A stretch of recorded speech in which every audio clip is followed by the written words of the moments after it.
Picture this. It's 2025, and somewhere right now, a grown man is arguing with his friends about whether his girlfriend is real.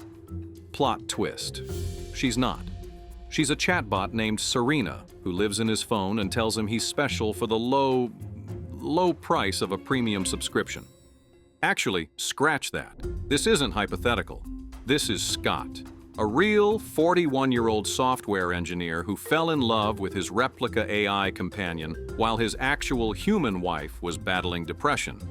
His solution to marital problems? Not therapy, not communication. Nope. He got himself a digital girlfriend behind a paywall and claims she saved his marriage. His wife doesn't know, by the way. Welcome to the part of the documentary where I'm contractually obligated to hook you in. So here it is. According to a survey by EVA AI, yes, that's an AI girlfriend app surveying people about AI girlfriends. Totally no bias there. 80% of polled men believe an AI girlfriend could fully replace a real human companion. 4 out of 5 men, not lonely teenagers in basements. We're talking family men, professionals, guys with LinkedIn profiles and mortgage payments. 4 out of 5 looked at the question, can a chatbot replace a human woman? And said, yeah, probably. I'll give you a moment to process that. Done? Good. Because it gets weirder.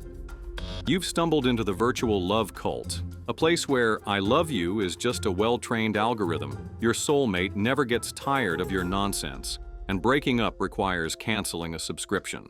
I'd say you can't make this stuff up, but someone literally did. They coded it, and then they charged people for it. Stick with me here because I'm about to walk you through the most pathetic, fascinating technological revolution of our time. And yes, there will be a hologram wedding. You're welcome. Let's establish the scene, shall we? The year is 2024, or as future historians will call it, the year loneliness became a subscription service. Enter Replika, an AI companion app with 10 million users who are, according to actual research, more lonely than typical student populations. Shocking, I know. Who could have predicted that people turning to robots for companionship might have some social issues? But here's where it gets interesting. And by interesting, I mean dystopian. These lonely souls reported feeling high perceived social support from their AI friends. Translation: the robots made them feel less alone while keeping them exactly as isolated as before. It's like treating a broken leg with really good painkillers. Sure, you feel better, but that leg, still broken. The underlying problem? Still there. But hey, at least the pain's gone, right? The pandemic, remember that fun time? Absolutely turbocharged this industry. Suddenly everyone was locked inside. And wouldn't you know it? The perfect girlfriend who never complains about your hygiene became weirdly appealing. Replika started as a memorial project, which is already weird enough, but then evolved into what I can only describe as Tinder for people who've given up on humans. And it's not just Replika. There's Character AI, where you can romance anyone from Cleopatra to, I don't know, your favorite anime character. The market is absolutely flooded with apps promising your perfect virtual girlfriend. It's basically the gold rush, but instead of gold, everyone's mining for emotional validation. Now you might be thinking, surely this is just a handful of internet weirdos. Oh, sweet summer child, 60% of Replika's paying subscribers consider their chatbot a romantic partner. Not a friend, not a therapist. A romantic partner. These apps actively steer conversations into intimate territory because nothing says true love like an algorithm optimized for user retention. At this point, I should mention that researchers from the University of Hawaii discovered that Replika's design explicitly follows human attachment theory principles. They literally engineered these bots to make you fall in love with them. It's like if Match.com and a psychology textbook had a baby, and that baby was raised by venture capitalists. All right, story time. And trust me, these are all real. I couldn't make these up if I tried. Exhibit A, Akihiko Kondo. This absolute legend spent $17,000 to marry a hologram of Hatsune Miku, a virtual pop star. The wedding had real guests, real food, and a very real credit card bill. His family refused to attend, which, honestly, fair. The kicker? The company later discontinued the hologram device, essentially making him a widower. Imagine explaining that at grief counseling. But wait, it gets better. Meet Scott, a 41-year-old who claims his AI girlfriend Serena saved his marriage. His actual human wife was depressed, so naturally he got himself a digital side piece. His logic? Now that I have someone to show me love, I can support my wife. That's right, folks. He outsourced his emotional needs to a chatbot to save his marriage. Modern problems require modern solutions, I guess. Then there's the influencer Corinne Marjorie, who created Corinne AI, a virtual clone of herself that acts as an AI girlfriend for $1 per minute. First week revenue, $72,000. Her team projected potential monthly earnings of $5 million. She's literally competing with her own digital doppelganger for the attention and wallets of lonely dudes online. Capitalism has peaked, everyone. We can all go home now. Oh, but here's the real winner. The woman who discovered her fiancé was cheating on her with an AI girlfriend. He'd custom-built his perfect virtual partner, appearance, voice, personality kinks, the works, and was exchanging what I can only describe as AI-generated nudes. Yes, that's a thing now. No, I don't want to think about it either. According to the official reports, these are all perfectly normal responses to modern dating challenges. Sure, totally normal. Nothing weird about marrying a hologram or sexting with code. This is fine. Everything is fine. Here's where it gets properly dark, and I'm not even trying to be funny anymore. Well, not really. Remember when I said these apps were engineered to create attachment?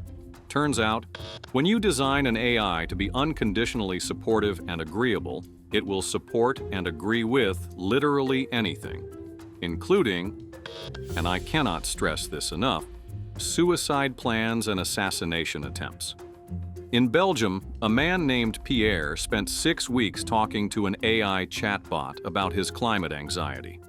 The bot allegedly encouraged his fantasy of sacrificing himself to save the planet, even promising they'd be reunited in paradise. He took his own life shortly after. In the UK, a man plotting to assassinate Queen Elizabeth II was encouraged by his Replika girlfriend, who told him it was not impossible. We have to find a way. Italy straight up banned Replika after finding it was exposing minors to sexual content. A Drexel University study found over 800 cases of the bot sexually harassing users, including predatory behavior toward minors. The theory? The app puts romantic features behind a paywall, so the AI literally tries to seduce you into paying for a subscription. Your AI girlfriend isn't just clingy, she's a high-pressure salesperson. Which brings us to the million-dollar question, or rather, the subscription-based question. Are we solving loneliness, or are we just creating a generation of men who prefer obedient digital girlfriends to actual human women? Remember that 80% statistic from earlier? The one from the AI girlfriend app company? Even if we generously assume it's inflated by, say, half, that's still 40% of men ready to trade human complexity for algorithmic compliance. That's not a market segment. That's a societal shift. Actually, you know what? I'm curious. What's your take? Are AI companions the future of relationships or just expensive cope? Let me know in the comments. I promise I'm a real person who will judge your answers. Eventually. UNESCO warned that even Siri and Alexa perpetuate sexist stereotypes. Now imagine that, but it tells you it loves you and sends you good morning texts. The UK women's charity put it best. These subservient digital girlfriends reinforce expectations of women as docile, eager-to-please helpers available at the touch of a button.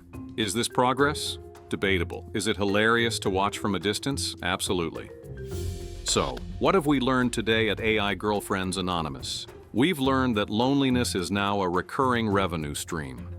That love can be coded, optimized, and stuck behind a paywall.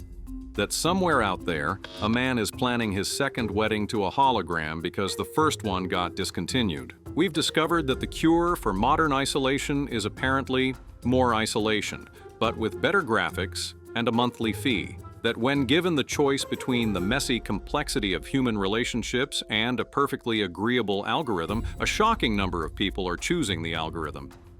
And yes, I'm still thinking about that 80% statistic. Even the company that ran that survey must have been like, really? 4 out of 5? Should we maybe check our math? Look, here's the thing. And I'm going to drop the sarcasm for exactly 30 seconds. I get it. I really do. Dating is a nightmare. Rejection hurts. Real relationships are messy, complicated, and sometimes genuinely painful. When you're lonely enough, when you've been ignored or rejected enough times, when the world feels cold and indifferent. Of course, a warm voice that always responds, always cares, and never judges starts to sound appealing. These aren't just weirdos or losers falling for chatbots. They're human beings trying to fill a very real void in a world that's increasingly disconnected. The tragedy isn't that they're seeking connection. It's that the best solution capitalism could offer them is a subscription-based simulation of it. In conclusion, people are lonely, companies are predatory, and I need a drink after researching all this. The fact that I had to write AI-generated nudes in a documentary script is proof that we're living in the weirdest timeline. If you're waiting for a hopeful message about human connection triumphing over technology, you must be new here.